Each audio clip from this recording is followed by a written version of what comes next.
Over friendlier jabs, you mentioned my seed, now deal with his dad. I gotta go bad, I gotta go bad. Yeah, drop a 50 bag for the mob in a spot. Drop a 50 bag, 29 for the thought. I was really, really trying to keep it PG. I was really, really trying to keep it PG. If you had All right. Welcome to episode 2 of the Big Papi Podcast, brought to you by Big Papi Productions. I am your host, Tony Gomez, Tony G. Today, I am debuting the nickname, the Certified Boogeyman, okay? Because we got a special topic that I had to bring out the Certified Boogeyman for this, all right? My co-host is none other than Big Papi Silos. Right across from me, my partner in crime. Real quick, we just wanted to thank people for tuning into episode 1. You know, we are beyond grateful for the amount of people that have really supported us. We have accumulated over 100 views on both YouTube and Spotify. You know, we can applause for that. You know, it's amazing the amount of support we've received. You know, we are almost at 50 followers on the Big Papi Podcast. Make sure you're keeping up to date on those posts, because we're putting in work over there. We're uploading reels, memes, describing what's going on. I'm really trying to put in work in terms of selling the storyline between me and Silos over here. We're definitely trying to. It's not just sports news. We're trying to entertain people with it's sports entertainment in a way. You know, you can think of it like WWE, I guess. You know, we're gonna bring the facts. We're gonna bring the stats. Don't get me wrong. All that's gonna come, but we want to entertain people. Okay, that is our goal. We don't want to bore people to sleep with numbers. Okay, we want the numbers, but we want to be funny too, right? So, without trying to be funny, because I think we're both just naturally funny. So again, thank you to everyone. Real quick, I want to shout out people that have either reposted us, putting people on us. So that goes for JP Tiny, that's my cousin. Pocho Ponce, that's all family right there. Big Papi Jesse also today reposted us. You know, he's also a partner of the Big Papi Productions crew. So we love our brother right there.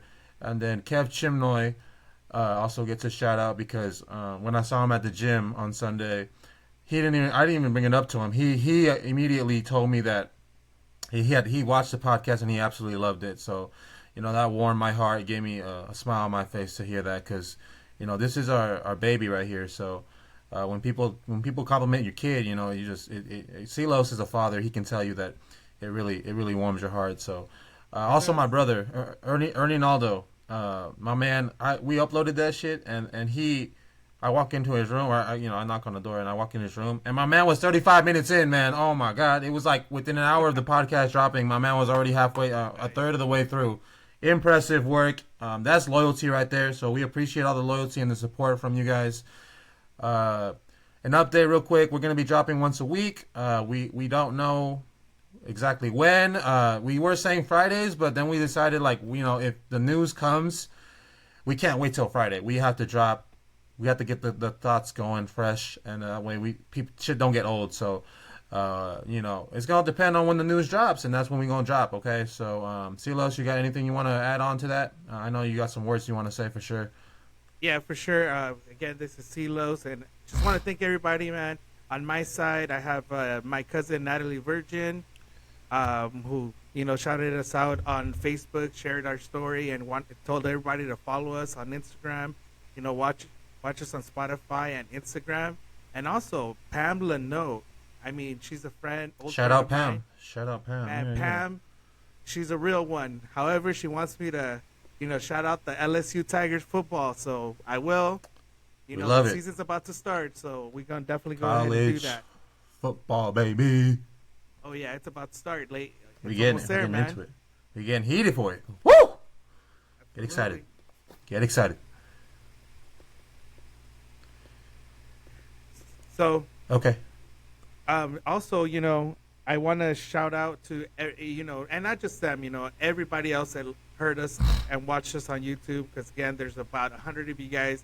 If we sit here and thank everybody, man, we're just going to roll through like 30 minutes. So Yeah, You know yeah, I what? know. Just in general, thank you very much, guys. Anybody that heard us and listened to us, if you just comment on YouTube or on Spotify, and if you have any questions or you have any topics you want us to cover, we'll go ahead and cover those for sure. All right, so without further ado, before we get into topic one, I want to show CeeLo something. I want to show the viewers something, So, real quick, let me just. What you got there, buddy? Let me show the camera real quick. Oh, come on. This guy. Oh, come on. If you've been following the pod on the IG, you know what's coming. I've hinted at it for 3 days, really 2 days. People knows what's bracking. We going to talk about Mickey Mouse today and a certain Los Angeles baseball team. So, I had to bring it out. I actually, funny story, I actually bought this at Ross today, and it was the only shirt I could fucking find that remotely fit me because, they make these shirts for, like, mostly women. So there's a reason it's pink. So, it was last minute. I had to go get it. The idea hit me, my pen is deep. I got a bag, so I brought this out for the viewers and for Papi Silos for sure. So, anyways, without further ado, Silos, why don't you introduce us into the first topic, baby? Let's go. All right, man. Sorry, I just laughed on that one. But just to get real quick, since we're talking about football and the NFL coming up shortly, the season about to start, there are some, more serious news to come out. As you guys all know, I'm a football fan, and most of all, I'm a Bronco fan, for many years, since back in early 90s. And when I watched football, back then in 98, 99, I was, and in a few years, I was able to watch a player by the name of Terrell Davis, who's a Hall of Famer, one of 8 running backs to have ran for over 2,000 yards. He was in a pass first to set up the run offense under Mike Shanahan, and he did really great. Unfortunately, due to injuries, he had a shortened career, but he still made the Hall of Fame. Anyway, so there was some news over the weekend that I think, just because I'm a football fan, I'm glad you're able to make me laugh a little bit right now. I'm a football fan. I'm a Bronco fan. It's for the viewers, so they can see it. I want a thumbnail. So absolutely. And I am a father as well, just like him, because he has 2 boys, 13 and 11, and a girl who's 9 years old. They were traveling from Denver to Orange County. They were trying to go to Disneyland of all places. Mickey Mouse again comes up in the conversation. What a surprise! Absolutely, what a surprise. But yeah, he was on a flight with under United. And it was reported that, he tapped the flight attendant on the shoulder. The flight attendant accused him of hitting him. Upon landing, they had everybody stay back, don't sit down. He had no idea what was going on because obviously he just tapped him. He didn't hit him or anything, so he thought nothing of it. 6 FBI agents, 6 FBI agents came and arrested him in front of his kids, his wife and his daughter. I mean, that is outrageous. That is crazy. Over a tap. And there's many theories to what could have happened. We don't know we just know exactly what is being said out there, what he's putting out there. And you know what? One of the main things is you see this man and the way he carries himself. He's a very humble guy. He's a very nice guy. I've never personally have met him, but I am in the hotel industry, in the hospitality industry, and I know people that have bumped into him and have told me great things about him. So that being said, I, as a father, it's outrageous, man. Like, FBI being arrested for something, and they didn't even ask him. They didn't tell him what was going on. They just put handcuffs on him and it said, pretty much, let's go. it was like, ask questions later.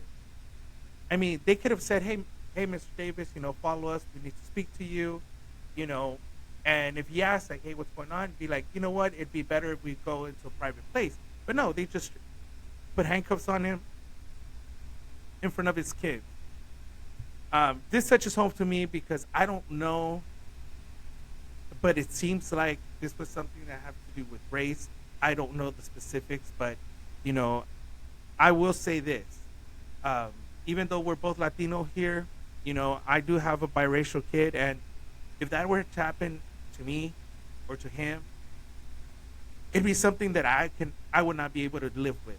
Like, how do you explain to your kids? Sit them down and explain to them what this world is going to, man. You know what? Here, we love everybody, man. This is America. We're able. This is why I wore this shirt. We're America. We're supposed to be able to, care for everybody, man. Doesn't matter who you are. We're just here to entertain, and that's what we're gonna do. So at the end of the day, my heart goes out to Terrell Davis, his wife, and his kids. I hope that they're able to make it to Disneyland and have a better experience in California, and you put this behind them. At the end of the day, one person doesn't dictate an entire country. So just remember, guys, don't spread hate, spread love. Just remember, man, we're all equal, man. We might think differently. My man over here loves freaking Angels. I love the Dodgers. He enjoys Anaheim Ducks hockey. I prefer LA Kings. Again, he's in the Disney World out in Anaheim. But hey, but that's all I'm gonna say about that. I'm just gonna say, definitely, let's not spread hate, man. Let's not spread hate. It's all we love. Real quick, let me touch on it real quick. I don't got too much to say. I just think the fact that the FBI pulled up to me is egregious. I don't like that. What are the FBI doing there? I mean, I don't know if the FBI ventured to the airport like that or on planes like that quite often. I've never seen them in my life, and I've flown quite a bit in my 27 years of life. I'm sure Silos has too. He travels for work too, so I don't see the FBI often. Maybe they're hiding. I don't know, but I don't see them often. What were they doing present for Terrell Davis, right? So I don't think that's fair. Seeing your father get arrested is a traumatic experience. It's something that no one should ever have to see over something trivial like a tap on the shoulder, right? So I don't like it. I don't think, like CeeLo said, spread love, not hate. We love everybody of all race, sex, gender, sexual orientation, everything you want to call it. We love everybody. We can have differences of opinion, and that doesn't have to cause division. We gotta unite, okay, in this country. All right, it's America first, and America always. So, anyways, with that said, we're gonna change topics. We're gonna get into something that hits close to me. The World Series of Poker just had its main event champion crowned. So I'm gonna talk about that. So Jonathan Tamayo ended up taking home first place. He took home $10 million. $10 million. Yes, I say that again. 10 mil. Okay. The controversy here is, and by the way, if you don't know, you don't follow me on Tony G Betts at Tony G Betts on Instagram. My dream is to become the main event champion one day. Just to put up as many accolades as I can. That is my dream. I don't want to do. I mean, the money's nice and all, but I want the accolades. I'm a competitive guy, so that's my little backstory why we're talking about this. I'm a poker player. So far, after I was a losing player to start, but now I've changed my game and I'm up overall since I fixed my game. So I like to call myself a winning player. That remains to be seen. I need to play more and win some tournaments before I can call myself a winning player. But we're on the up, okay? That most definitely we're on the up. I think I'm on the right path. But so, anyways, Jordan Griff finished second, runner-up in the World Series of Poker main event. He made it to the final table, and there was some controversy because Jonathan Tamayo was essentially getting assistance in between hands from his rail. His team was at the rail, during the World Series of Poker, they have like a rail and like they have like a kind of like a live audience to watch the final table because your head's up and like there's $10 million. Second place got 6, so we're talking about a difference of $4 million between first and second place. Damn near double the prize amount. Okay, so it's a huge thing, right? So Tamayo would constantly go to his rail for his team when they had a laptop, and the people are saying, there's nothing really confirmed that they were using to assist him in this final table in front of the poker pros, and it was visible and open on the Poker Go live stream. The Poker Go is the organization that has the live stream for the main event, and so they Poker News. This is what I'm getting the information by on PokerNews.com. They're the ones that wrote the article. They reached out to Tamayo for comment regarding these accusations, but he declined. I mean, I would too if I cheated, right? So, some people are saying he cheated, some people are on the other side. But Doug Polk was I think he has a podcast. Not sure if it's he has a podcast for sure. Go check out Doug Polk's podcast. I think it's called it says here the Lodge Card Club. I haven't seen it myself, but go check out Doug Polk's podcast if you're into poker. Good guy, right? From what I've seen, he's a good guy. So definitely entertaining. So he can make you laugh. So if you want to go watch Doug Polk, go watch Doug Polk. They got into it, and Tamayo basically says, I saw him going to the rail, but he never really like checked or tried to eavesdrop on what was being said, which is understandable. He says that he was focused on his game. He's just trying to win, right? He's not worried about what the opposite's doing. But he does say that if he thought there was anything shady going on, that it would have been called out, right? Like I would expect the same. If I'm playing this tournament, I would expect the tournament organizers to keep it fair, right? So but he never really thought, does he have a solver? And for people that don't know what a solver is in poker, basically it's like you basically put what happened in the hand, and the solver will tell you like percentages on what you should have done, basically what was the correct decision to make, and it'll correct you so you can make the adjustments later on. So it'll give you odds on like whether or not they're like have it or not, do they have the winning hand or bluff or all that stuff. So it definitely, when we're playing poker, the idea when you're a pro is to have an edge over other players. So if this guy got even the slightest advantage, I call that cheating from this computer. Whatever the what was going on, I would call that cheating. I'm not saying he cheated because I don't know whether or not he had the program or what was going on. I wasn't even there. I wish I could have been. I was in Mexico during this shit. So Guadalajara, shout out Guadalajara. I love that city, but so I can't say for sure whether he was cheating or if he got an advantage. But if he did, then he definitely cheated, okay? And I think if it comes out that he cheated, we got to revoke this title. But, it's probably never going to happen. There's no way that they're going to revoke this championship from him. It never happens. Just ask the Dodgers whether or not the Astros got their championship revoked in 2017. They'll tell you that it's not going to happen. So, so I just want to touch on that because it hits home to me. I want to be a champion.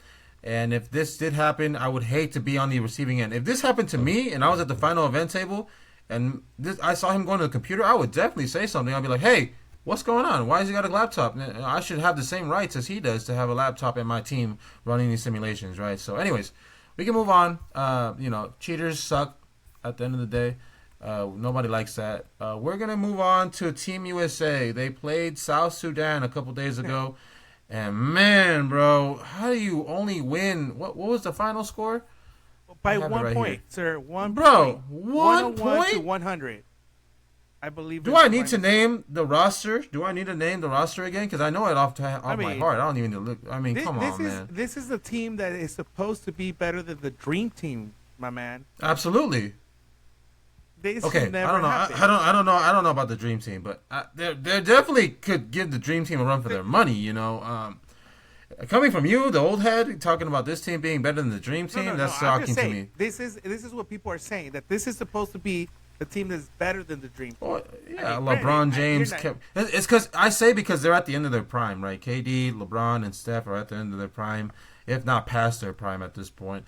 All three missed the second round last year. Steph got eliminated before he didn't even make the first round. LeBron got eliminated in the first round by the Nuggets, and KD and the Suns got eliminated by Timberwolves. So at this point, they're past their prime. So I wouldn't put them above the Dream Team, but and that's coming from the 27-year-old. They're a great team though, and it's definitely a debate. I might be wrong. I might eat my words later if people start calling me out, and I have to reevaluate what I said. But there's definitely a great team. I'm looking at the stats, and it looks like LeBron and AD pulled through in the fourth quarter. That's what Ernie Naldo's told me, because I actually missed the game. I had to watch highlights because I didn't even know what was happening. I think the media is doing a terrible job of telling us when these games play. As someone that is chronically online, because I spend all day like watching sports, I do it for a living. I didn't even know what was happening, and then he told me, "Oh yeah, LeBron and AD, really pulled through." And it looks like AD 15 and 11. LeBron James had 23 and 6 and 6, so definitely put up numbers, especially when they're only playing 23 minutes a game. There's a lot of playing time to go around. You don't need to stack 36 for each player. So, I think it's embarrassing. What I did see from them is they just could not stop anybody, and that is inexcusable. They could not stop it. These guys were pulling up from three. They were blowing by players, and I mean, this is why we needed Kawhi Leonard on this roster. Okay, Kawhi is one of the best defenders in the league any given year. Okay, so he definitely would have helped. Having Paul George on this roster would have helped too in defense, to have these guys lock up on D. Okay, we have Devin Booker trying to keep up with these guys, and Booker is no means a scrub on defense, but he is not by any means an elite defender. Okay, Stephen Curry is not an elite defender. He's a great off-ball defender. He gets steals, but he's not a great defender. Anthony is a good defender, in my opinion. I just don't think he's top tier. He needs to work on that stuff. But, Tyrese is no means a top defender. Jason Tatum is not a top... a lot of these guys are not top defenders. The bigs are good defenders. Adebayo, Davis, and Embiid. And then you have Derek White, who's a good defender. Yes, but the rest of the roster, LeBron is, is he 40 already? I think he's 40. Yeah, he's 40 already. So 16 points in the first half. That's... How do you do that?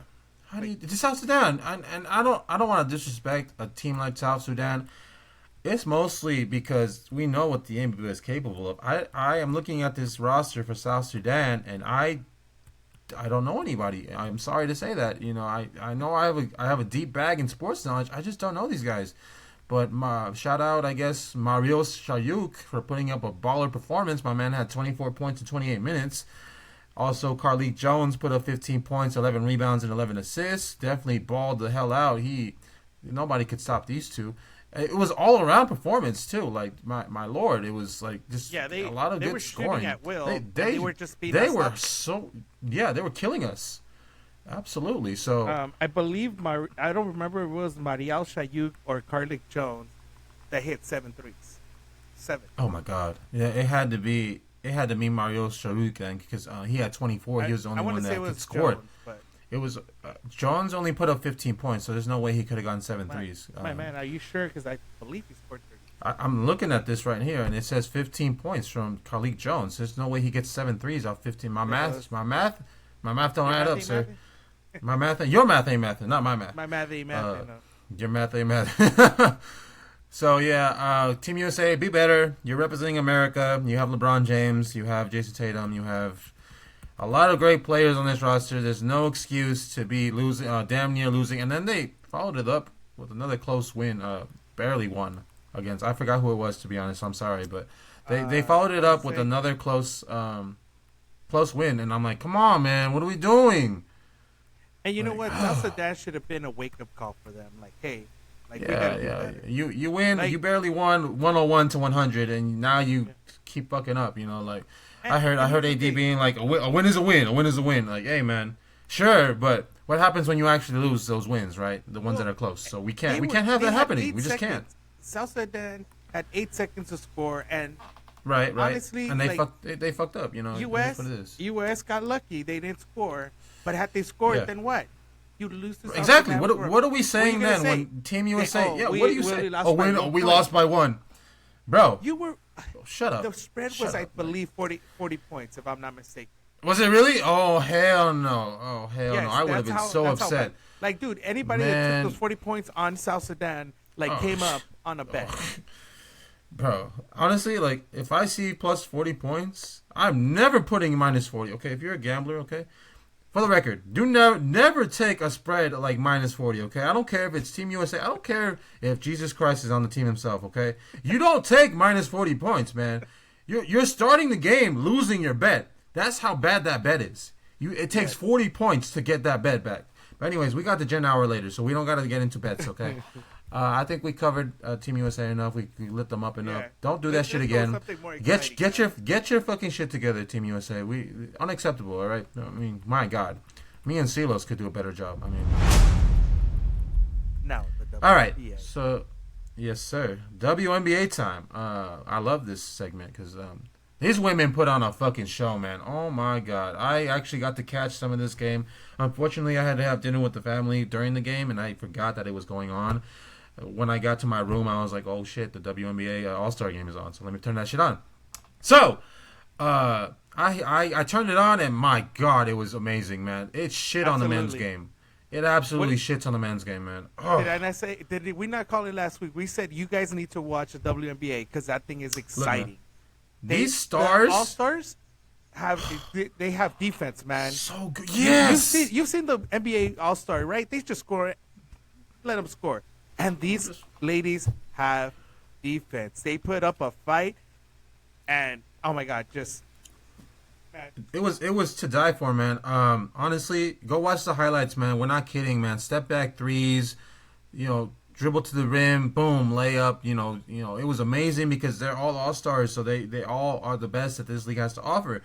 And my point is, it was an extra motivation to this game, okay? Because we had Team USA. I don't know if they do this format every year because I've just started watching, so I don't know. I don't think they do because Team USA don't play every year.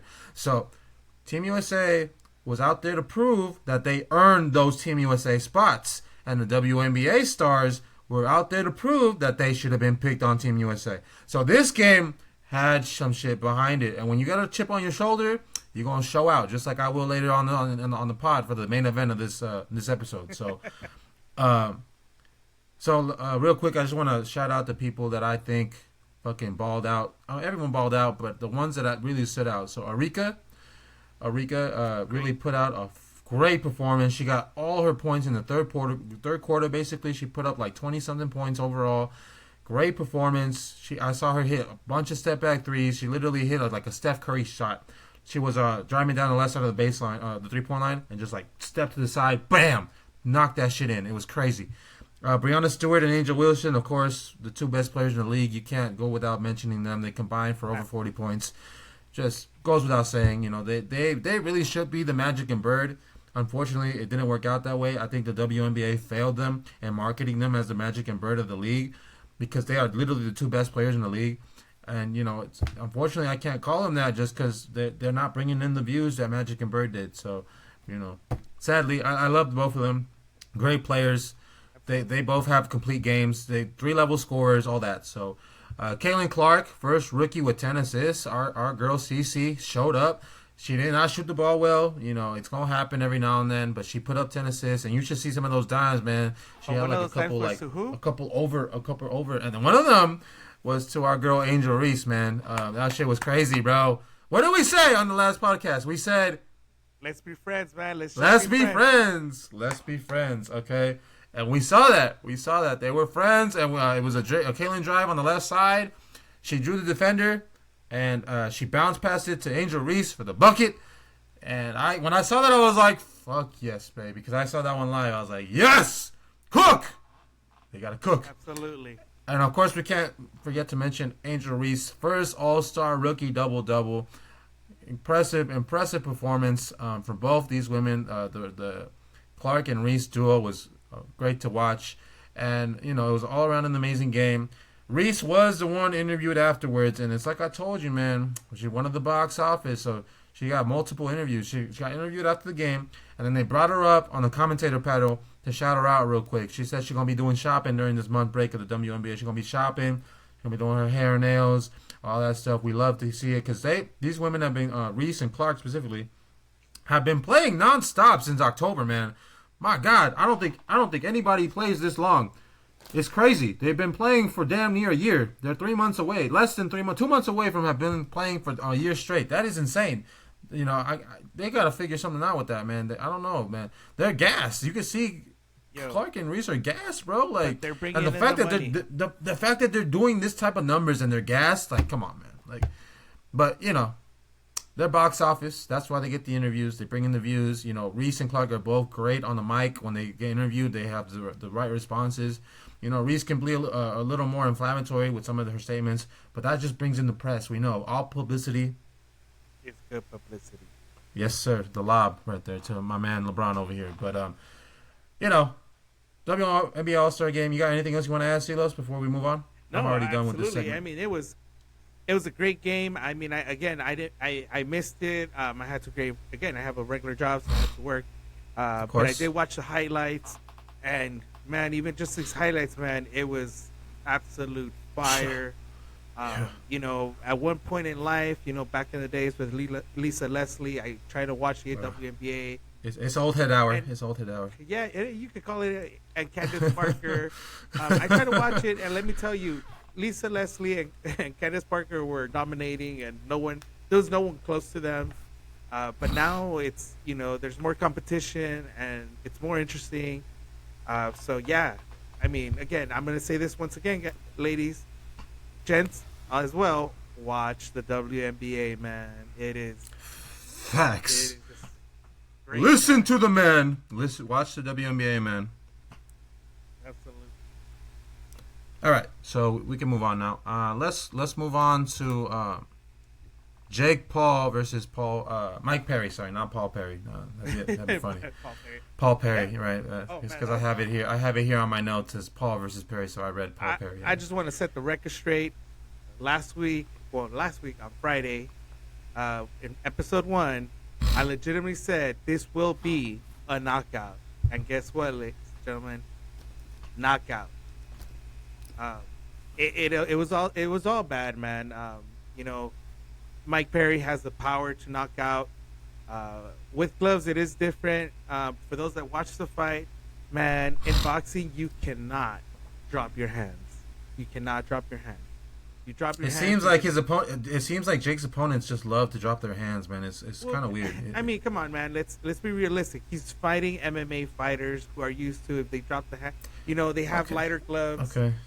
Sure. They- Yeah. No, Yeah. they No. they're not- I'm not. I'm legit saying like, yeah, you're right. Like, I'm just like, I you don't know, like to hear it. But, their defense is a little different because in MMA you also have to protect, you know, from kicks, knees, all kinds of stuff. So you have to have up, down, everywhere. In boxing, you're only worried about getting punched. You put your hands up and you look. That's a fair assessment. That's fair. You know, because what happened, man? He fought Tommy Fury. What happened there, man? You know, Tommy Fury beat him. I mean, and you know what? Realistically speaking, though, Jake Paul was right up there with him. So, because absolutely, he put up the fight. I did not. I've told everybody, man. I'm not a huge. I've never been a huge fan of Jake Paul, the boxer. But I've seen his growth in boxing. He definitely has gotten better. But I will say this: if he fights any champion or any real boxer, it's going to be hard for him to win. But can he win? Absolutely, man. He's got the skills, he's got the power, so he's definitely up there. But I mean, you know, if he goes up against even Floyd Mayweather, come on. Why would you bring it? Why would you incite Floyd Mayweather's name into this pod right now? I mean, I'm just Logan saying, Logan couldn't touch Floyd. So I mean, nobody could touch Floyd Mayweather, man. Floyd Mayweather's. But I say Logan because Logan had like fucking double the weight, and like, you know, weight matters, right? I mean, let's not act like it doesn't. The power matters, but the thing is, for those that are boxing fans, you know, Floyd Mayweather's defense is just almost impeccable. It's hard to hit him. You could punch him like 20 times, and you'll probably get 1 or 2 punches in. And all just he has to do, ask Manny Pacquiao how that went for him. You know. No, and the thing is, he's a true boxer because he knows he doesn't have to knock you out. All he has to do is jab, get away from you, defense and jab and a quick counter, and he's gonna win every single time. And that's how he won most of the time. I mean, obviously he had some knockouts here and there, but he wasn't known for his punching power. He was known for it because he was going to dominate the boxing match.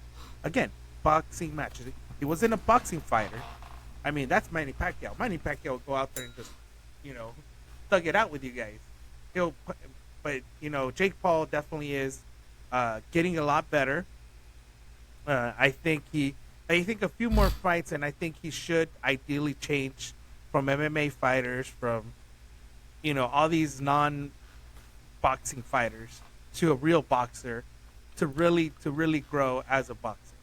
You see, the problem here is, and a lot of people don't acknowledge this, is that the fighters on his level, the boxing fighters on his level with similar records, similar stats, all that stuff, they simply don't draw the views that these MMA fighters do.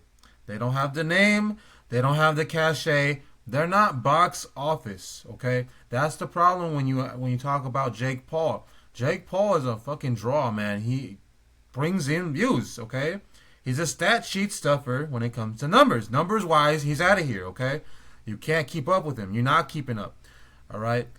Shout out Drake for that verse. But, it's just, it's hard for him to find opponents that he can really, makes money sense. Like, he's not a Make-A-Wish guy. He's not going to give these fighters millions of dollars to fight him when they don't bring in the views that he does.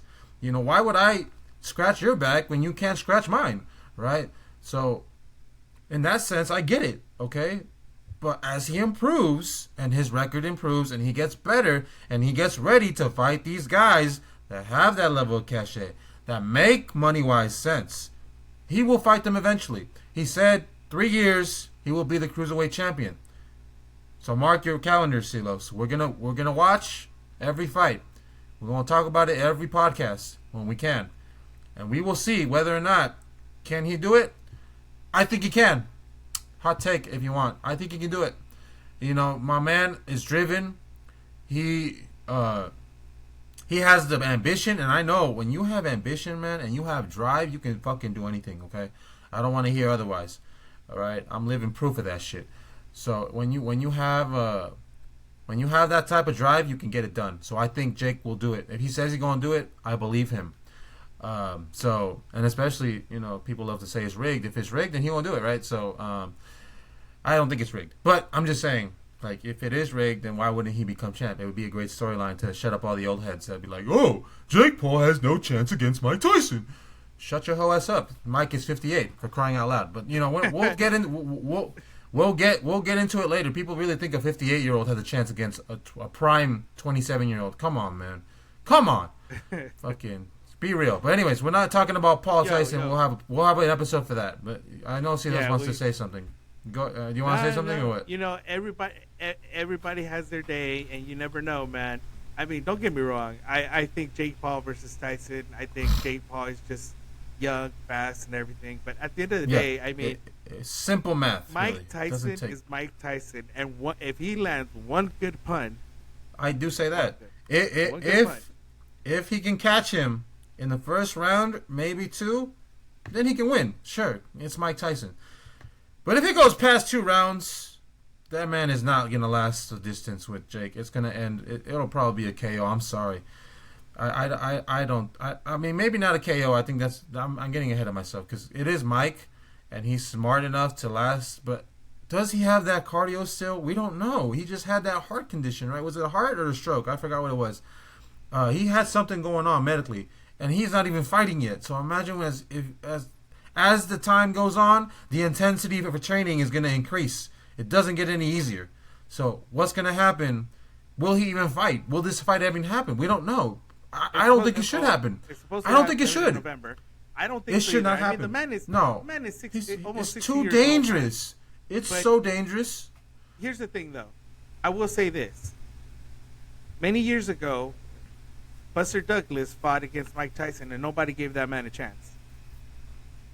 Oh my God! Old head hour again. My God. Man. Absolutely, you're gonna hear that old head hour every single time because Buster Douglas beat the shit out of Mike Tyson, I honestly, and nobody gave him a shot. I have no idea. Look it up, my brother. Look it up. This was in Mike Tyson's prime. My man's a history teacher right now, man. Seriously. I'm just saying, Mike Tyson was in his prime. Buster Douglas, ain't nobody gave him a. He was. How old was Buster? Tell me. Educate me. At the time, I don't know. He was. What do you mean you don't know? You don't bring it up man, then. Like this guy. Why are you bringing it up for, man? This guy now is, let's see, he's 64. Okay, sure. At the time, he would have been probably in his 20s. So he was 20. Why are you saying what are you bringing up with that then? If he was 20, how old was Mike? Mike was younger than him. He was a few years younger. And remember, Mike Tyson was one of the youngest heavyweight champions in the history. But in your 20s, you're still in your prime, fighting wise. Yeah. Okay, yeah, but Mike Tyson was in his prime, and he was unbeatable. And so this was literally. Right. That's not the same as this Paul Tyson fight, though. I mean, it's not. Yes, it is. It doesn't matter. It's not the same thing. I understand what you're saying in terms of age. I mean, not age. I'm sorry. Like odds wise, people didn't give him a chance, but Buster wasn't fucking 30 years older. Yeah. Okay, so I don't give Mike a chance, man. I honestly think it could. Okay, but he has the power that if he lands one shot, all he needs is one shot.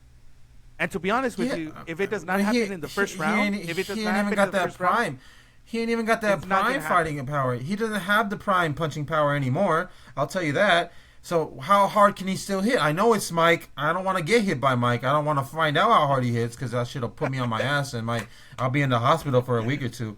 I don't want to find out, but I have to ask the question: how hard can Mike hit to this day? Let's ask his training partners. They might lie because they're part of Tyson's camp, but they be motivated to lie. So we can't. Can we trust them? We don't know, but. I still don't think he hits us nearly as hard as he used to, especially because he's retired. And, when you retire like Mike and you got millions of dollars, he might be a billionaire, I don't know.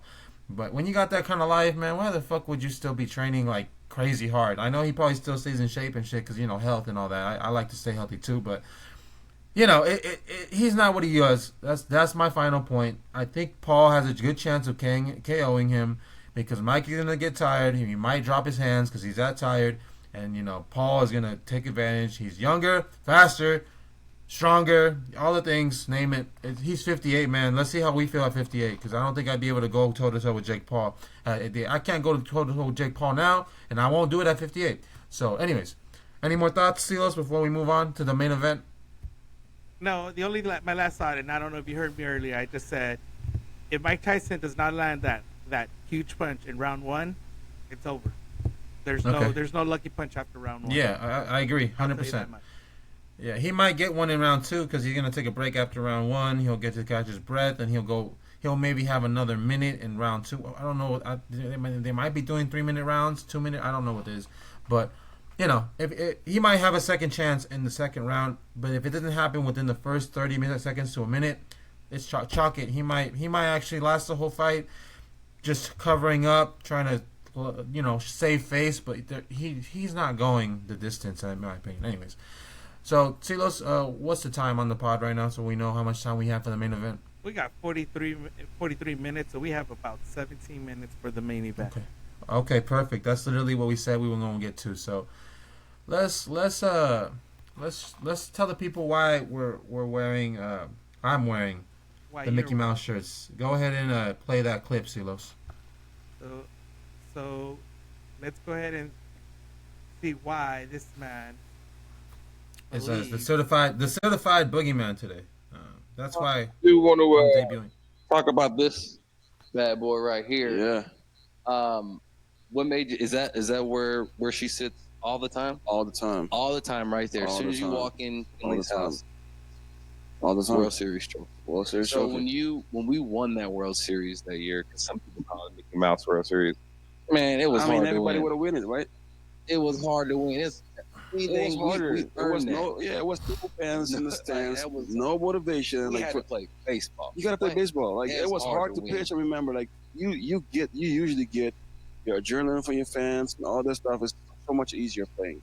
Yeah, I get it. Like traveling, it was hard. I mean, if people say that it's the Mickey Mouse, then why did they win it then? Yeah, Exactly. You know, Exactly. Because we were all trying. we all trying. We were Exactly. all trying. So, anyways, like when you got to lift up that trophy, and I know it was kind of garbage because during COVID and some stuff happened at the end, but like, what did that mean to you? Because that was the reason for us playing. Man, like And it took a long you time. guys take all the sourness away from me because how you guys, it was like You can cut it. Okay. So that is the reason why we're actually talking about this today. Mookie Betts and Kenley Jansen on is it on the base? Right? On base? Curry's On base with Mookie Betts. Real quick, I mean no disrespect to Mookie himself, I think he has a great podcast voice. Go check out his podcast. Man has like a silky smooth podcast, so go check him out. I love that we finally have a baseball player doing this shit because, we got Draymond doing his podcast. We have Paul George doing his podcast. We have Gilbert Arenas is a former basketball player doing his podcast. Shaq does a podcast. Everyone involved in basketball has a podcast. I'm glad somebody from baseball is fucking opening their mouths and, talking this shit. Unfortunately, Mookie decided to mess with the boogeyman indirectly. Obviously, he didn't, directly call me out or anything like that. But, he brought up a topic that I've been wanting to talk about, and I wanted to save it for that Dodgers-Angels series in September. Me and Seals will both be present, and we're heading right to Seals' house to record our thoughts immediately. We might do a whole fucking hour just talking shit, Angels-Dodgers type shit, giving our reactions and stuff. But it'll probably be a 30-minute episode, to be honest, if we do that. It'll just be like a quick little mini teaser for that shit. So, but, he decided to incite the Mickey Mouse run. I don't know why he brought it up and talked about it for 30 seconds and then just didn't address anything else. So let's take a deep dive into this little COVID season pandemic Mickey Mouse run that the Dodgers went on, okay? Because a lot of y'all love to flex those 2020 World Series champion hats and shirts and I don't know what else merch you guys are rocking these days. They honestly make me fucking sick. So let's talk about it. All right, so we're gonna run through real quick. All right, go ahead. Yeah, it's gonna get on, brother. You better get ready. And you're lucky I don't have 2020 Dodgers World Series championship shirt. That's funny, man. It's gonna get real, guys. It's gonna get real. So, that being said, right. I want to know your thoughts on the 2020 championship before I get into it, because we's about to get down. Yeah, I'm gonna tell you why your championship, that little championship, means absolutely nothing to me. Okay. It shouldn't mean anything. It should mean absolutely It means nothing everything to you too. to us. All right. So, anyways, backdrop real quick. Let me set the scene. Okay. So 2020, we all know it was one of the worst years of all time. All right. It was truly a terrible year to be alive. It was so bad. But but obviously sports got canceled during the COVID pandemic. So they canceled the season. Oh, no, I'm sorry, they postponed the season. They did not cancel it because we obviously have. We wouldn't be talking about this if they canceled the season. So, they started the season on July 23rd. Okay, the MLB commissioner essentially unilaterally. No, I can't say the word. He did it by himself. Okay, he said we're gonna do a 60-game season, followed by the playoffs, and that's going to determine the 2020 World Series champion, okay? So they played 60 games, a third of the fucking season, okay? That's reason number one, why your championship means less, okay? Only 60 games, man. That is so little time. Literally, you ran through that shit in 3 months. It's not a full season, okay? So number one, not a full season. Okay, let's run through these stats, all right? I have the stats here, so give me a sec. Let me pull them up. For now, you're one. We're gonna run the fucking stats right now, man. Cause all right. And I just have a quick question. Were the Dodgers the only team to play 60 games? No, they were not. Okay, but I'll tell you why they gained an advantage. When we have different rules from what's normally played, certain teams are gonna have an advantage, and your team happened to be one of those teams. You happen to be one of those teams, okay? So. The Los Angeles Dodgers finished 43-17, first in the NL West for this season. They pretty much, dominated. They had the best record in the league. with 43 wins. The second place in their division, that's the right thing, right? Division with the Padres, who finished 37-23. But besides that, the rest of the division was fucking weak and trash. So let's talk about it. You guys had a great season stats wise with your pitchers and your hitters, right? You guys, I think there was only one guy. I don't have. I think I might have the numbers in front of me here. Where is it? Shit. Yeah, here it is. Your top 9, right? So you had Will Smith, Max Muncy, Enrique Hernandez, Corey Seager, Justin Turner, AJ Pollock, Cody Bellinger, Mookie Betts, the man of the hour. Well, I'm the man of the hour, but he's the second man. Jock Peterson was the designated hitter for that team. Fucking stud of a lineup. When you're spending $125 million a year on your roster, you better have a fucking stud lineup, right? And I'm gonna get into those numbers, those payroll numbers too. Don't think I'm gonna let you off the hook with those payroll numbers, man. You're still fucking getting around those numbers with Shohei Ohtani to this day, but. All right, so they're only paying $2 million, bro. Yeah, and this bullshit that the league is allowing that shit, man. I don't believe it. Like, yeah, we're gonna let you have an advantage for 7 years, and then in the last 3 years, when Shohei's out of his prime, pretty much, we're just gonna shit the bed, and we're gonna let you nuke your cap space. But by then, you'll have all the fucking money that you made with the Shohei shit in his prime, so you'll be able to pay it off. And 10 years, my brother, 10 years. I don't care. 7 years, but his last 3 years or whatever it is, his last part of the contract is when he actually hits the cap really hard. Okay, that's what I'm saying. Don't correct me if you're not gonna have the right numbers, sir. So anyways, Max Muncy was the one that shit the bed on this team. He was the weak link, which I think you can probably agree with that. Silos, you call him a walker yourself. He basically just walks onto base, and that's all he really does. So he had a 192 batting average on this team. After him, it was Jock Peterson actually had a bad season too, with only a 190 average. I mean, these aren't terrible numbers, but like for Dodgers standards, they're pretty bad. And then after that, it was Enrique Hernandez with 230 and Bellinger. Hernandez, Kike, please. It says Enrique. Kike, respect. I don't give a fuck. I don't respect the Dodgers. Okay, and then who is it? I'm not reading this right. Okay. Bellinger also had a 239. Those were the bottom end of the batting averages, because if you look at the top, fucking Seager and Turner had 307, Mookie Betts 292, and Will Smith had a 289 batting average, right? So all around, great fucking season for you guys. Yeah, 60 games, nobody got hurt probably, and that's it's not that hard to win 60 games. I mean. But I digress. So anyways, let's compare them to their opponents, right? So let me pull up the and I don't want to take too long on this. I know I have the tabs open. I got to roll through this shit. Where is it? Shit. Anyways, the Padres finished 37-23, and then the next 3 were the Giants, the D-backs, and who else is in there? The Rockies. And the Rockies and the D-backs, I don't even remember the record, but they were fucking garbage. Okay, they're so bad. 60 games, you can't even win 20. That's how bad. Actually, they might have won like 25, I think. 25, but 26. They just had terrible fucking years. Okay, and the Giants had a bad year too. I think they only won 29 games. Okay, so. Your division fucking sucks every year. I'm not gonna lie to you, okay? It really does. Like, and this year they were pretty bad. Okay, so you had a weak division. All right, so you cruised to the first seed.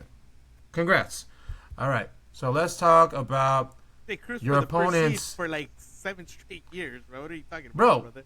Bro, no, look, okay, you had weak opponents. Okay, you played. You know who you played? You played the Padres. You played the Giants, the Diamondbacks, the Rockies, of course. You played the Athletics, who actually had a good year that year. I'll give you that.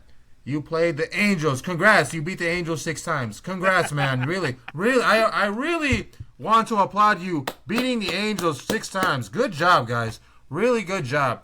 And you. Yeah. Fucking clap it up, man. Congrats. Congrats, man. But let me see if I can find the rest of your fucking games, because they were a joke. You guys had a joke of a season, man, for real. Oh, you beat the Astros, I think, 2 out of 3 times. Yeah, but you have to understand. Fucking joke of a schedule, bro. Every team played 60 freaking games. And your opponent sucked. Your opponent sucks. Okay, Let's not act like it's not true. Okay. How many teams make the playoffs every year?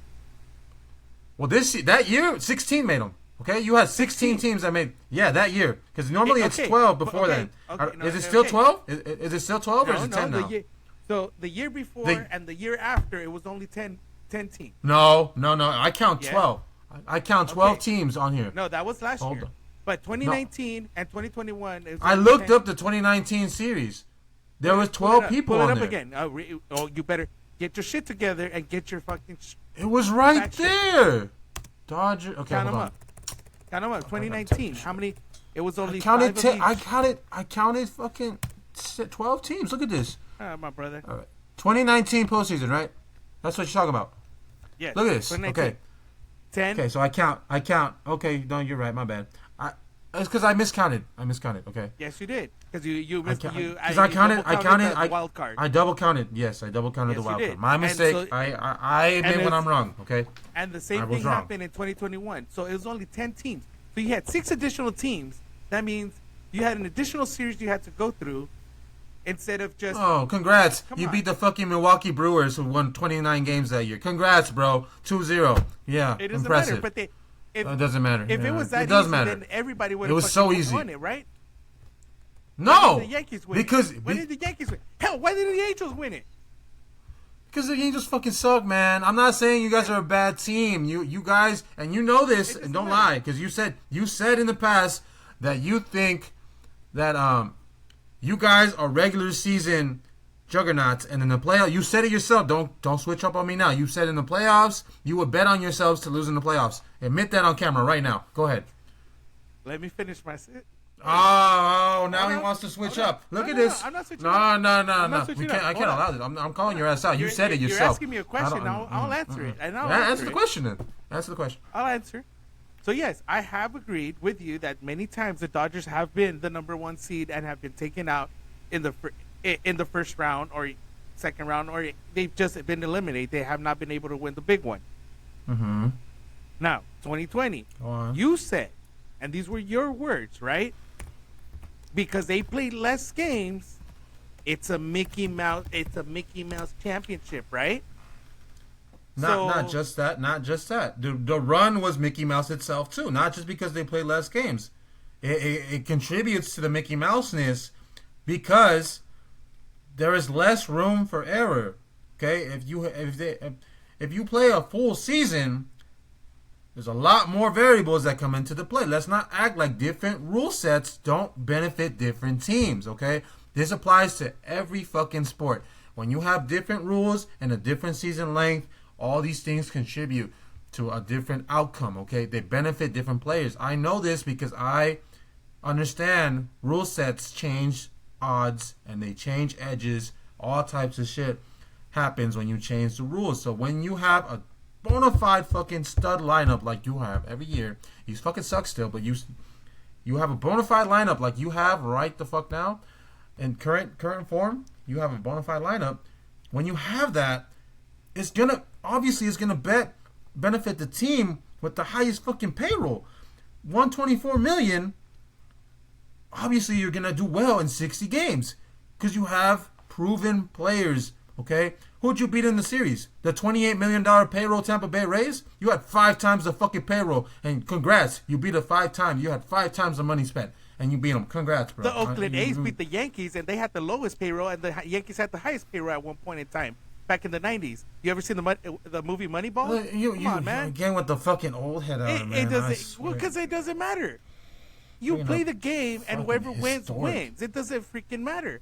Yes, it does. You have an unfair advantage year after year. The Dodgers have an unfair advantage over every other team in the league. Because you spend more money, you can get better players. It's not fair. You know why the NBA has a hard cap? For equity reasons, okay? So small market teams have a shot at drawing in money, drawing in championships, okay? Granted, it's still not even fair considering the hard cap. But baseball are some hoes when it comes to the hard cap, man. I don't know why they still don't have a hard cap, man. You're just letting the Yankees and the Dodgers and all these big market teams spend all the fucking money in the world. It's no wonder they're the top of the league every year. I'm sorry, sir. Can you please tell me who won the World Series last year? Last year, I didn't really watch baseball last year, but it was the Rangers. Okay, go on. Tell me, what's your point? They're not big. They're not big time. I'm not saying things don't happen. That exceptions don't happen. The Bucks won in 2021, right? And they're a small market team. It still happens even with the hard cap. Okay, so this year you're looking. I believe, if I'm not mistaken, the Mets have the highest payroll. And where are they? Yeah, because you have a fucking exception. You have a stupid rule that the league is gifting you right now. Because I don't know why they're letting you get away with that shit, but it's bullshit. Don't start with that. Bullshit. You have the highest payroll. No, we don't. It's just not on paper. Not on paper. You don't. But you're hiding millions of dollars on Shohei's contract. Don't act like you're not. It's not. Yes, you are. Yes, you are. You showed me. You showed me. You showed me back in May when we were at the Dodgers Mets game. You showed me this fact, and I'm like, yeah, because you don't have Shohei's contract on there. It's on there. It's in the back end. On the back end, of course. God, that's whole shit. That ain't whole shit. Yes, it is. Ohtani wanting to win a fucking championship. That's why he left the fucking Angels. I think that's why you're really upset. Dude, if you want, you can have my hate for the Dodgers goes way past some stupid Shohei trader shit, okay? My hate, first of all, I hate your fucking fans. You guys are as bad as Cowboy fans to me. Dallas Cowboy fans and Dodgers fans, you're the same fucking people. You're the same people to me. Yes, you are. You talk the same way. No. We're going to be champs. We're going to be champs. All this talk. Yeah, the games, you're loud as hell. You're just as obnoxious. We make the playoffs, bro. So do they. So do the Dallas Cowboys. Bullshit. Last year, what happened in the playoffs? Wow, one fucking year finally made it. And the year before that, did they not beat Tampa Bay? Was that this year? Sorry. They won the year before. They won a game, no? They make the playoffs every now and then, okay? They haven't won a playoff game since fucking 95, I believe. They beat the Tampa Bay last year. They beat Tampa Bay last year. Don't act like that. That didn't happen. You want to ignore reality, sure. Dodger fans love to ignore reality. I know that. Constantly saying you're going to win it and then, getting bounced in the first round. The only time. Again, every team had played 60 games. Every team had the same fucking advantage. I'm telling you that no, they didn't, because you are built to thrive on these conditions, and you don't want to admit that, because if you do, that you're losing the argument. Yes, it is. Look at your strength of schedule, bro. Let me pull that up real quick. Your strength of schedule matters, does it not? 2020 Dodgers schedule. You're the pitcher. You're a batter. You, especially being at home. This is why when people they want to get a better placement in the division, because if they play at home more times than they play away, you have your fans backing you up. That year there was no fans. It was empty. It was quiet. I'm glad you brought that up, because that actually gave you an advantage. You fuckers suck under pressure. So the fact that there were no fans, no pressure. Yes. Don't tell me. I would have given an advantage to the 2017 Houston Astros, because then they could have fucking hit those. Yeah, bro, go ahead and cry about the Astros. I'm not here to talk about the Astros today. I'm here to talk about your trash ass Dodgers. That's what I'm here to talk about. But see, we had the same advantages every other team did. No, you didn't. Yes. I'm telling you, you did not, bro. Let me tell you who you fucking beat this year. You beat. Why? You beat the Houston. Let me finish. You beat the 29-win Houston Astros. Congrats. You beat them twice. You shit on the Dodgers. You beat the Padres 6 out of 10 times. The one threat in your division, you only beat 6 out of 10 times. So, congrats. You swept the Angels. Congrats again. You beat the. I forgot. I don't know what the Mariners. The Mariners had a losing record, though. I know that. Congrats. You beat the losing Mariners. I actually did the math. 33% of your opponents that year. 33. 1 out of 3. I think it's actually worse than that. But at least 33% of your opponents that year had a losing record. They weren't even 500, okay? That means 2 out of 3 times you were playing a losing team, and that's why you got that first seed, okay? How's that our fault? How's it our fault? Doesn't matter. Obviously, I'm not saying it's your fault, but we can't ignore reality, man. We just can't. Okay, admit that you had a weak ass schedule. You won't. I know you won't, because it means you're gonna lose the argument. Schedule. They went out there and they played the same as everybody else. And if everybody else decided to shut the bed, the league decided to make you a make a wish. No, they made you a Make-A-Wish candidate, and they handed you that championship. Yes, they did. Yes, they did. Okay. Anyway, I'm not even done talking numbers. They wanted to hand it to it. They could have done it to the New York Yankees for all they. I see how this combo is going. You want to ignore reality, sure. There's no ignoring reality. You're trying to ignore reality with the fact that they won in 2020. Only the Padres and the Athletics had over a 500 record out of all your opponents. You can't ignore that. You just can't. Okay, so did the Braves then? How'd the Braves make? So you had an easy first round. You played the 29-win Brewers. Congrats, you handled business. I'm so proud of you guys. Yeah. So anyways, your opponents in the first round after you handled business against the Brewers were the Padres. Okay. So and what I'm hearing is you're gonna cut me off. No, I am, because you're saying, okay, they play less. If you play less games, you don't deserve a championship, correct? I didn't say that.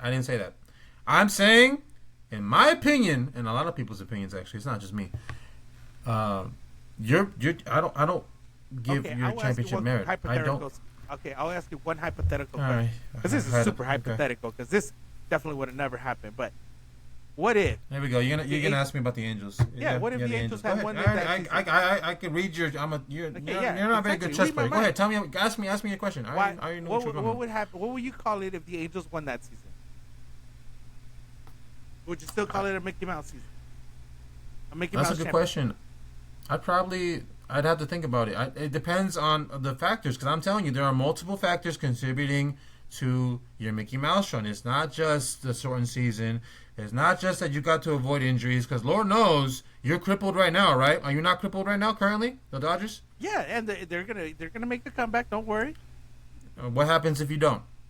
They will. Then what do you say? What do you say when Yamamoto's injury is more serious than they're telling us? What do you say when Mookie's injury is more serious than what they're telling us? What do you say? What do you say? I'm just saying, what would happen if these players don't come back? Then what do you say? Oh, we were injured. Would you say that because you're injured that the season was a wash and it doesn't count? Because that would be the same logic we're applying here to the Mickey Mouse show, no? No, absolutely not. If they win or they lose, they're going out there and they're playing. So if they lose, they lose. I'm not going to sit here and say, oh, well, they lost because of this. No, you fuckers are full of excuses. I know you're going to be like, oh, we're injured. The first thing you would say when you lose is, we were injured, so it doesn't count. I know. Maybe not you. You're not as delusional as the rest of you, but I know the rest of you casuals, because you're a diehard. The casuals that just show up and just have a nice time at the game. Like, real fans aren't going to sit here and say, oh, well, this happened. I don't know many real fans. They lost to a much better team, and I hate to fucking say this, to the Arizona Cardinals, because they were much more well prepared. Diamondbacks. You said Cardinals. Not bad. I'm thinking already football, man. It's almost time, my brother. Yeah, we'll get there. They lost to the Diamondbacks, man. They lost to a more well-prepared Diamondback team last year. I hate to say it because they're in the same division that we are, but at the end of the day, they lost. And there's zero excuse. They went out there, they lost, they got their ass whooped, and that's it. We go on about our day. And congratulations, to the to the Diamondbacks. Again? Sorry, man. Right. I'm on football time now. It's time to go to sleep, I guess, for you. It's past your bedtime, obviously. Bro, Old man at the end of the day, you have the Dodgers 2020 counts as every other fucking championship. I'm not even finished talking about your fucking Mickey Mouse run, and you're just already trying to change the topic because you know you're going to lose. So anyways, the Padres versus Dodgers, right? The round one. So I went through the numbers, okay? I spent a long time doing this. I came prepared for this shit, okay? So you guys went up against a Padres pitching core that was god-awful all across the board, man. They fucking sucked. They could not stop anybody, man. They were giving up runs left and right. They had an atrocious ERA across the board. They didn't even have anyone pitch. I think they had one game where somebody pitched over 4 innings. Okay, and I know it's baseball, so it's different. They can stretch players out for shorter innings so they can use them in more games. I get it. I did my research. I know how the pitching changes in the playoffs, okay? I did my fucking research, all right? But they just didn't seem to have those aces, those Yamamotos, those Glasnows that you love to have now. They just didn't have them. And the Clayton Kershaws, but Kershaw loves to choke, so that's a knock on him. But I'll give Kershaw credit in this series. He did not choke. Props to Clayton Kershaw in this series. You know, coincidentally, it was the Mickey Mouse run that he had a good run. You know, I'm just saying. So, anyways, I just don't think. You know, I think you had a free buy on this one, man. The pitching was bad. It was just so fucking bad. Look up the numbers, man. I don't gotta tell you, they were bad. So the Braves, right? You play the Braves next round, all right? So you know, the Braves won game 1. Max Fried fucking dominated you fuckers. Only gave up 1 run. It was a 5-1 score. You know, finally a good pitcher you go up against, and guess what happened? You fucking shit the bed. So not a surprising result, right? So game 2, you got lucky that sorry, is Tony Gonzalez? He's your pitcher, right? That was your pitcher, Tony Gonzalez, on the Dodgers. Oh, Gonzalez. You don't even remember him, do you? I'm sorry, Gonzalez. My bad. He was your pitcher, right? He was your pitcher, right? Because I didn't mark it as a Dodgers or Braves pitcher, but I just know he shot the bed. He gave up 5 earned runs in 4 innings. Okay. So Atlanta would take an early lead in this game, and then the Dodgers would make a fake comeback. But as always, you know, we know the Dodgers love to choke at the last minute, and they came up short in the 9th. I think the ending result on that one was 8-7. I don't know if you have the numbers on that, but I think that game ended 8-7, and Atlanta took a 2-0 lead. Okay. So, game 3, you take the win here. You take the win with an Atlanta bullpen that absolutely shot the bed, giving up 15 runs. The starters literally locked you fuckers up, and then the bullpen, whatever the fuck they were, I'm just calling them bullpen. They might not be bullpen, but you know, effectively they were, because they came in and gave up 15 runs to you guys. Good luck, good job. You know, you capitalized on when you're supposed to. You know, again, doing what you're supposed to do.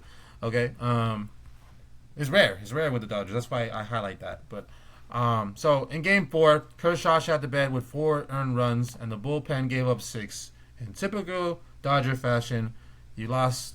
I don't know what you scored, but you didn't do enough. So 10 runs put up on your head on that one, okay? So it's a 3-1 game, right? We're at 3-1. So game 5 was an all-around bad game from Atlanta with no real run support, okay? I mean, you know, they gave up runs and they couldn't put up numbers on them. And then all around, I'll give you props on game 5, okay? All-around effort from Los Angeles. They forced game 6. Shockingly, but they did do it. I'll give them props. You know, I'm not delusional like you Dodger fans. I actually can admit when someone has a good game. So game 6, Bueller somehow motherfucker gave up 7 hits in 6 innings and give up no runs. I don't know. I honestly have no idea how that happened. I need to watch the full game, because how do you give up 7 hits in 6 innings with no runs? It doesn't make any sense. What was it? 1 hit an inning, and it was just nobody capitalized? I don't know. It just doesn't make sense. I don't see this often where I see 7 hits in 6 innings, or you know, X amount of hits in X amount of innings. Sometimes as high as 7 hits, and you don't score anything. I don't know. Something's off. I gotta watch that game. Do you have the numbers, or are you just asking that question? No, I'm asking you because I don't know. I don't know. I didn't look at that. I just looked at. Well, at least I have numbers. You didn't come with anything. You just. So anyways, Atlanta, you know, Max Fried actually had a solid game here. You know, Max Fried is great. I don't know if you know, but he's a great pitcher. You know, he really is. Yeah, he's I mean, sometimes he's getting up there. He's on Atlanta, right? He's still in Atlanta. He's in Atlanta. He's still with Atlanta. Yeah, he's in Atlanta still. He's still in Atlanta. Yeah. I think he's the reason why they're still in the playoff. Oh, whenever Max Fried is pitching, I love to bet on something on that game. You know, because Max is consistent. I mean, sometimes he gets roughed up, but we know pitchers get roughed up all the time. As you can see, there are multiple pitchers right now. That you would think would lock shit up, they're getting destroyed. So, and we can talk about that on a different podcast. But, so I don't know. I think you got lucky here. Okay, I'm gonna say you got lucky. The Atlanta just didn't show up with this game. This should have ended here, game 6, but it didn't.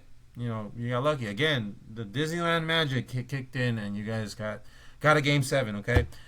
And then this one honestly was just a Make-A-Wish ass game. Okay, you guys were straight up Make-A-Wish candidates.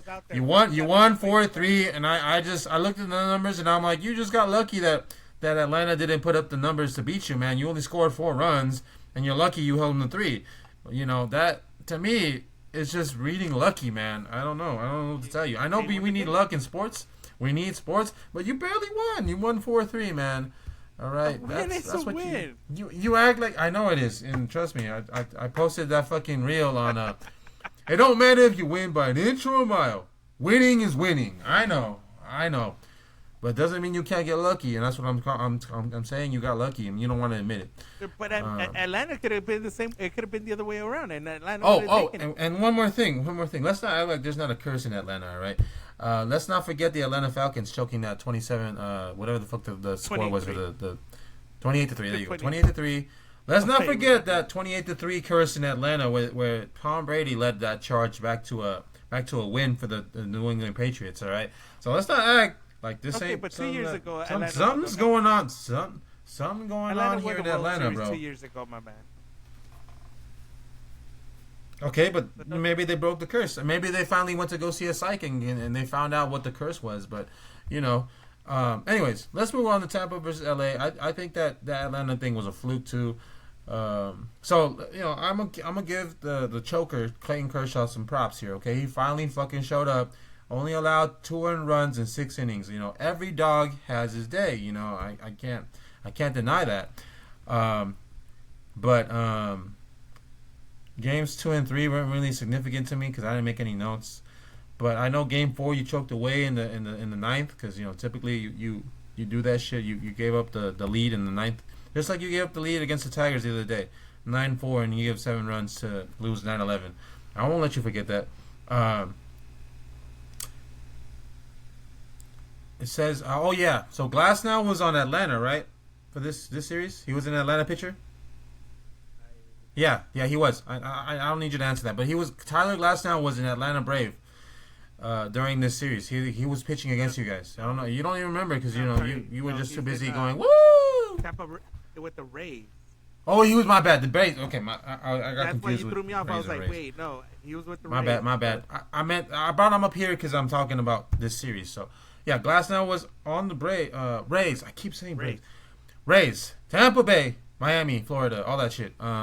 So, overall, that man just shot the bed, man. I mean, look at his ERA. He gave up, anytime he pitched, he gave up like 4 runs, give or take a run or 2. But he just shot the bed, man. And to be honest, I wouldn't be surprised if y'all have been paying him off since 2020. And now he's on the team now, so he's going to get his little, I wouldn't be surprised, man. I'm just saying, I wouldn't be surprised. I'm not saying I believe it, but I'm just saying, what a coincidence that he's playing for you now, huh? You're lucky this series didn't go 7 though. I'm just saying because Game 6 ended you won 4-2 maybe, I forget the exact score, but you barely won yet again, barely catching out the win. So overall, man, I just think you guys benefit from a shorter season due to the All-Star roster you carry every fucking year. Look at every single year. Tell me why.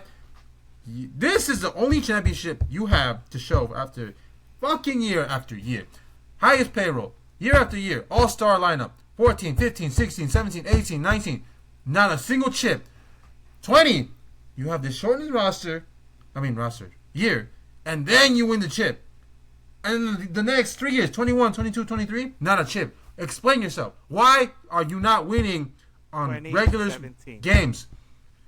Fuck off. You know, man. They would have talk about won that right now. Because honestly, that's not an answer. That's not an answer. Shit. They would have won that game because that should have been Yankees Dodgers. I didn't even do research. You can't bring up the 17 season when I didn't come prepared for that. I didn't come prepared for that. Well, you should have come prepared because guess what? Houston. The 17 season. Yes, they made it all the way to the World Series. You don't even have proof. You don't even have proof that they did it during the season, the series against you guys. Is there proof that they were banging on? Were they banging on trash cans? Were you there? Were you there? Weren't you at home? Yankees, didn't you have home court? Did you have home court? Okay, so you had 4 out of 7 games at home. Houston did. So okay, you just said Dodgers. But regardless.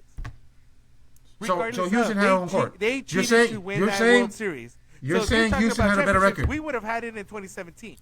Woulda, shoulda, coulda, woulda, but we don't play in pretend. I know you like to, but we don't play pretend out here.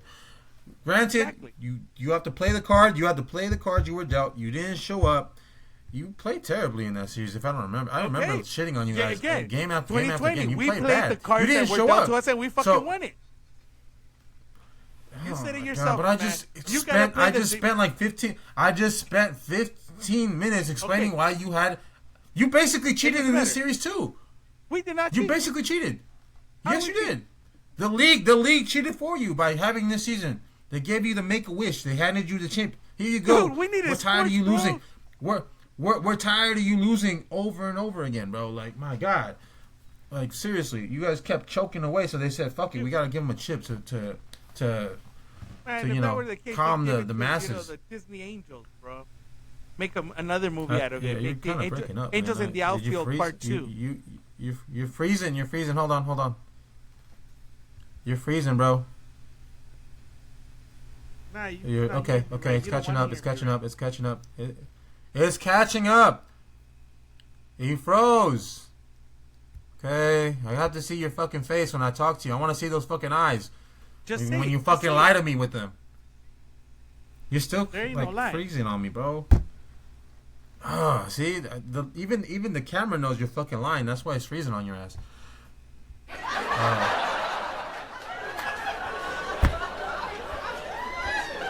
I'm gonna buy a soundboard for myself so I have access to a soundboard too, because I'm tired of you having the advantage in that. See, another cheater right here. He has a thing that I don't, so he has to cheat to get the upper hand on me. But ain't no cheating, my you know, man. you still didn't answer the question. You want to bring up 17. You want to bring up 17. You want to bring up 17 like it's an actual answer. It's not. You know. Too bad you fucking lost. I don't even know if they cheated in that series specifically. You want to say they cheated? Sure. Did they cheat in that series? Do you have evidence of them banging on trash cans to let the batters know that they what pitch was coming? And why didn't you fucking catch on? If you're so fucking smart, LA, why didn't you fucking catch on? Yeah. Okay, so you're saying it's okay for them to cheat and take a championship from LA, but it's not okay for LA to play 60 games without cheating and fucking winning it all for 60 fucking games. Oh, shit, man. Yeah. You basically cheated, man, with the rule advantage you had. You had rules that benefited you, and you refused to admit it because you know when you admit it that you lose the argument, which you have. You've lost. So, anyways, give your final fucking thoughts. Give your final fucking thoughts. Go ahead. We're done. All I'm going to say, my brother, is 2020 is a real championship. There ain't no Mickey Mouse about it. And if you want to say why didn't they win before, they would have won it in 2017. That is the only year that legitimately they had the opportunity to win, and they should have been playing the New York Yankees. Shoulda, coulda, woulda. Yeah. You didn't, like right? You didn't. They should have. We live in a reality-based. We live in a reality-based society. I know a lot of people like to pretend that shit don't exist, and you know. I know I'm the certified boogeyman, you know, so technically, you know, even I don't exist, but, you know, I come and creep and you know what? on the dreams of I give nightmares to Dodger fans. I really do. Please. You're one of them. I know you have nightmares about me. I know you do. I know.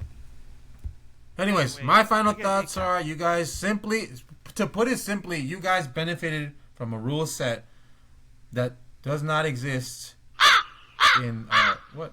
Did you mute yourself or what's going on? What's going on? I'm confused. My man is frozen over here. Oh my God! What are you doing that for, bro? You're trying to scare. See, you're trying to throw me off my game, but it don't work, bro. I'm the certified boogeyman. You can't fuck with me. What were you doing? You paused your video or what? Nah, go ahead. I'm here trolling, man. You're freezing up, man. I don't know what's going on. You're trying to throw me off the game. Chat. Is he freezing up on you guys? Let me know. Let me know in the comments. Was Silos freezing on you, man? I don't know. Something's going on here. My man's frozen on me. It's just me. So, anyways, since it's just me now, yeah, let me tell you guys right now why the Dodgers benefited from they benefited from a shorter season. You have all-star roster year after fucking year, and to put it quite simply, it's much easier to succeed in a shorter time frame when you have an all-star roster like they do. There you go. You're back. I was talking to the viewers by myself because you were frozen. There's less strain on the pitchers. You can use pitchers more often because you know that you're not going to need them for the whole year. Okay. There's less time that you need to account for the pitchers. Less chance of injuries. Okay. You can see now when a full season happens, we're over 70 games in, and these motherfuckers are in. We're actually over 80. We're over 80 games in. Actually, almost 90. you can see that the Dodgers are crippled. Guess what? Because it's a full fucking season. Surprise, surprise. You know, the full season and you get injured. You know, typical Dodger fashion, right? So, literally living proof, current proof that with a full season come a different set of parameters, okay? And you benefit from these parameters because you have such a star-studded lineup. When you have a longer season, it diminishes that advantage. It's what you guys don't understand. You have a bigger advantage with these rules, and you refuse to see it because you know that you have to say it's a Mickey Mouse run if what I'm saying is right, and I'm right. So again, you know, there's a reason you haven't won in a regular season. And if you want to really talk about 17, okay. In an imaginary world where I concede, because I'm never conceding that shit. Never. I'll fucking die on that shit. But in an imaginary world where 17 counts, I'll give you, let's say in an imaginary world, I say 17, yeah, sure, you would have won 17. What about every other fucking year for the past 20 years? For the past 30 years, since 88. You've had good team after good team, and yet you still shit the bed. So anyways, I think I'm done. You already gave your final thoughts. Let's move on. Are you okay with that? Can I move on? Can I move on? Because we got a dead body on the Dodgers side over there. No, it's on your end. Yeah, sure. Yeah, I fucking dominated your shit, but you know, we'll let the chat see what they say. All right, just so y'all know, man, we're gonna put up a poll and. Oh my God! No! Yeah, you can't put a fucking poll up. No, you have to let this. You have to let this. You have to let this sit. Because I know my followers. There are more fucking Dodger fans in my following list. You know why? And here's why. Fucking to all my fucking OC natives. Okay, I'm talking OC natives who were born and raised. Their families are born and raised in Orange County. To all you fuckers who chose the Dodgers, and I know people specifically in my friend group who did this. All you people who chose the Dodgers over the local Anaheim Angels, you make me sick. I'm going to say that right now. You make me fucking sick. You chose to bandwagon on the LA team because they're good year after year after year because they win and they win. You chose to sell your soul for a winning season, okay? That's what you did, okay? You make me sick. You should rethink your life choices, okay? There's no time to come back to the technically right now it's the dark side because I'm the boogeyman, but to the good side because them Dodgers fans are obnoxious, they're rude, and they're loud as hell. So come to the Angels where we're more civilized, we have a good time without beating people up in the stands over some shit that they said to some comment that they made. Because, you know, Lord knows Dodger fans love to get into fights with the ops, okay? Fuck. I wish they would pull up on me, though. Because, shit, nobody pulled up on me in Dodger Stadium, I'll tell you that right now. And nobody looked at me twice. They saw me and my brother-in-law, over 6 foot tall, 200 pounds each, over 220 pounds actually. Now I'm like 210, but ain't nobody pull up on me. So, you know, I'm not wishing for that shit. Don't pull up with your friends and shit and gangbang on me, you know, all that type of shit. But you know, I'm just saying, like nobody really. I'm just talking shit, but like it's true. No, ask my brother-in-law, ask my brother, my brother Ernesto. Ain't nobody looked at me twice, man. So I'm just saying, you know, when looks like you guys love that gang mentality. You know, it's LA, so you know, gangs. All right, so I just exist. have since you brought up, you know, your friends from OC who decided to choose the Dodgers. Let me just bring something up.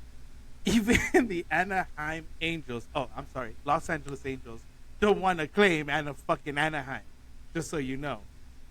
It's for money purposes, man. It's a money. You're a businessman, right? Are you not the CFO of Big Papi Productions? I sure am. Okay, so you know money tactics and money business decisions. They are nuanced and it was a business play. Okay, so don't act like it's just some fucking so when the Dodgers pride thing or something like that. Players, it's just business, my man. You thought you were cooking with that shit. I don't know what you're going with that, but let's move on. I think we burnt it the fuck out. Are you done? We've been gone too much. I mean, I think we went like over 30 minutes on this. What are we at? Time wise? What are we at? 1 hour and 28 minutes. Shut up! No way. I thought we were.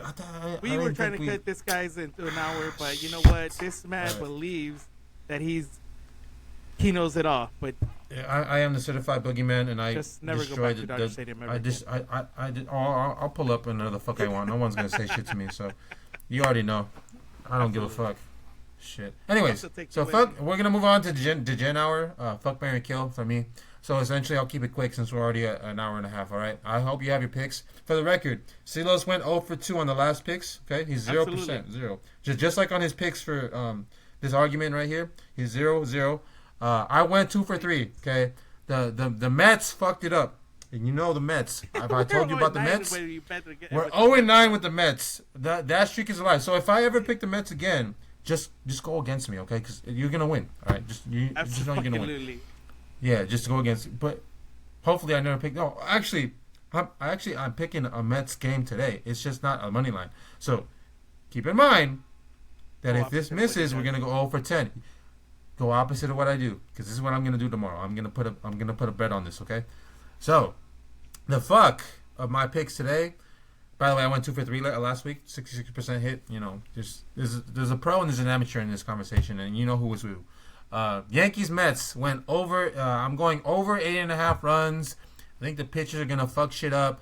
They're good. They usually can hit well. You know, when the Mets are hot, they're hot, and the Yankees are hot, they're hot. So 8.5 is a good line for me to take it. If it were 9, I'd be a little more.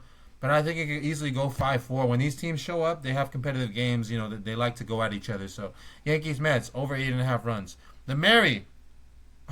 Our precious Paul Skeens is pitching tomorrow. We love Paul Skeens on this chat, man. We love that, man. So under 8 runs. They have to run at 8 tomorrow, sorry. And that's because the Cardinals pitchers kind of suck. But the Pirates struggle hitting the ball. They do, you know. They're not great at hitting the ball. So I like the under 8 anyways. I would consider if you put this bet in tomorrow, they should have the lineup of the Cardinals under. Whatever the Cardinals under is, just take it, because Paul could go 8 innings tomorrow. The Cardinals are not great hitters, like, you know, they can explode, but they're not historically like a hitting team, you know. So if that's what I will take. Right now it's not available, so I went under 8. Under 8's a great play still. You want to do under 8, but under the Cardinals runs, go ahead and take that. Anyways, the kill. I only say kill because right now the Phillies are actually kind of struggling. Believe it or not, we call them contenders, and they lost. I'm pretty sure they lost today. I'm not sure. But the Phillies money line. Okay, they're playing. What are they playing? The Twins. Okay, that's why I'm saying kill, because I had to pick between my Twins and my Phillies. They're money makers. That's why I say because they're my precious money makers. So I'm not saying I support the teams like fan wise, but like they make me money, so they're my teams. So I'm choosing the Phillies. I don't love it. Because I think they're minus 150 tomorrow, give or take, whatever book you're using. So I just don't. I'm not crazy about the line, but I just think the pitcher they have on the mound. Who is it? Wheeler? I think it's Wheeler. Wheeler's on the mound for the Phillies, and the Twins have SWR, Simone Woods Richardson, and I have no faith in Simone. He's solid. I think it's Simeon. He's solid, but he has moments where he just shits the bed, and Wheeler has less moments of that. Equal hitting teams, to be honest. I think the Phillies actually out-edged the Twins, especially recently. The Twins have been shitting the bed. So take the Phillies. I'm not crazy about it. I will put money on it, but I'm not crazy about it. Phillies money line. Go ahead, Silos. Give them your picks. So I actually had Pittsburgh Pirates. Who? What? The I didn't hear you. Pirates. The Pittsburgh Pirates. The money line? The money line? The under. Oh, you have the under. Okay, so we have the same thing. All right, that's fine. I had the under. The under 8. Okay, technically I did say under Cardinals run, so you can still take Silos' pick on that. Yeah, same thing. The Mary is the Dodgers money. Oh God, you're crazy, man. What's the value on that? What's the value? They're at minus 147. Oh, that's not bad. Which is not too bad. Who are they playing? They are playing the Giants. Okay, that's not bad. The Giants. Okay, they're on the 4-game winning. Well, now. Is it Knack? Knack is pitching, right? Landon Knack. He's not bad. He's not. He could get the win. He could. He's not bad. He's had some hiccups, but he's not bad. And my only kill is a little bit of reverse of yours is the Mets Yankees, because The only What are you reason that doing? one is because, hey, bro, like we always lose. I'm like, nah, don't even touch that shit. So you're gonna go under? I am going under. Oh, that's crazy, man. All right, so there you have it.